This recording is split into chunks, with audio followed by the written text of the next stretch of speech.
చంద్రుడు ఎలా జన్మించాడు? పురాణ కథల ప్రకారం చంద్రుడి జన్మకథ చాలా ఆసక్తికరమైనది.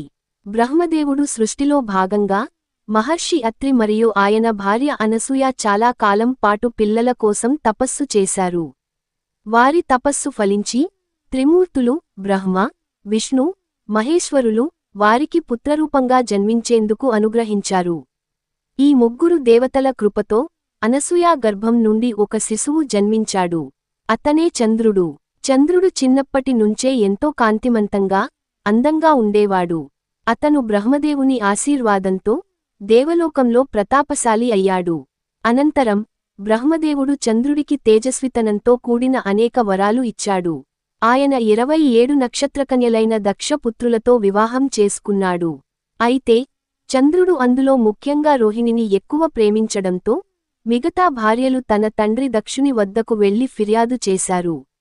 దక్షుడు చంద్రుడిని శపించి క్షయరోగానికి గురి చేశాడు. ఆ బాధ నుండి బయటపడేందుకు చంద్రుడు శివుడిని ఆరాధించాడు.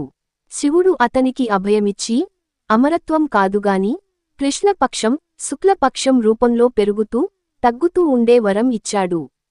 ఇప్పటికీ చంద్రుడు పౌర్ణమి రోజున సంపూర్ణంగా ప్రకాశించి, అమావాస్య రోజున పూర్తిగా కనుమరుగయ్యేలా ఉంటాడు. ఇదే చంద్రుడి జన్మకథ.